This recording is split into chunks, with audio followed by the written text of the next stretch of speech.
Après le départ surprise de Hulot, la quête du successeur est lancée. Ministre issu de la société civile, ministre technicien, ou ministre politique. Après la démission de Nicolas Hulot, l'exécutif planche sur le nom d'un successeur qui devra d'abord, promet Édouard Philippe, maintenir le cap de la transition écologique.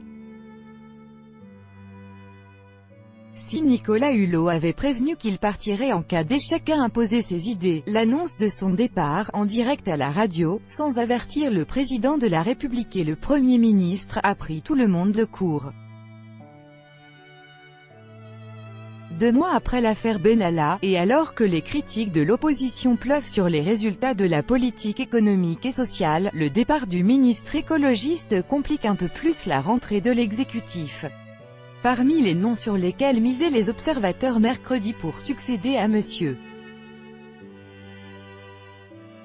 Hulot, ceux de Pascal Canfin, ancien ministre de François Hollande et actuel directeur général de l'ONG WWF France, du secrétaire d'État à la transition écologique Sébastien Lecornu, ou Barbara Pompili, ex-Vert, et Michel Papalardo, directrice de cabinet de M. Hulot. Revient aussi le nom du président de l'Assemblée nationale François de Rugy, le seul écologiste de poids dans la majorité, note Daniel Boy, chercheur au CEVIPOF, ou de Chantal Joanneau, ex-ministre et ex-présidente de l'ADEME. Elle préside aujourd'hui la Commission nationale du débat public et est 100% Macron compatible, remarque M. Boy. L'ex-ministre de l'écologie Ségolène Royal a assuré mercredi n'être candidate à rien, comme Alain Juppé l'avait fait la veille. Le secrétaire général du MoDem et ancien dirigeant des Verts, Yann Verling, interrogé par l'AFP, a jugé de son côté « pas absurde l'idée » de succéder à Nicolas Hulot. Simple remplacement de Nicolas Hulot ou remaniement plus large? La presse spéculait mercredi, tandis qu'une source gouvernementale assurait à l'AFP qu'il n'y aurait sans doute pas de « grand chamboulement ». Emmanuel Macron et Édouard Philippe, de même source, ne sont pas pressés.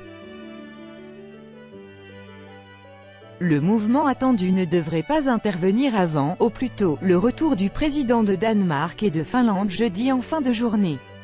Un conseil des ministres se tiendra par ailleurs vendredi matin à l'Élysée, mais le séminaire gouvernemental de rentrée qui était prévu dans la foulée a été reporté dans l'attente du remaniement. Édouard Philippe a assuré mercredi dans un entretien au Dauphiné Libéré qu'il y aurait toujours un ministre chargé de la transition écologique, et que le gouvernement ne changera pas de cap.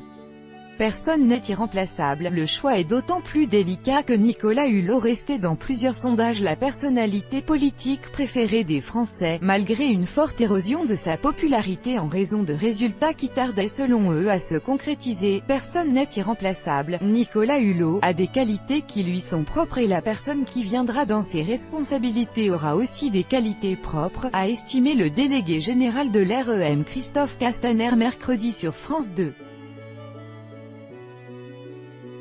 L'écologie au gouvernement. Copyright AFP, Sabrina Blanchard. Son successeur devra être quelqu'un qui ait un peu de conviction pour s'emparer des sujets, mais eux aussi qui aime mettre les mains dans le cambouis, résumait mardi une source ministérielle auprès de l'AFP. Les politologues identifient, 3 profils possibles: une personnalité issue de la société civile, un ministre technicien, ou un ministre plus politique, à ceux qui pensent que l'exécutif aurait intérêt à ne pas opter pour un ministre issu de la société civile. Benjamin Griveaux répond que les membres du gouvernement affichant un tel CV, de Jean-Michel Blanquer, Education, à Elisabeth Borne, Transport, en passant par Muriel Pénicaud Travail, entre autres, ont des réalisations exceptionnelles. Pour le député LREM Aurélien Taché, avoir des personnalités civiles est une des marques de fabrique de ce gouvernement.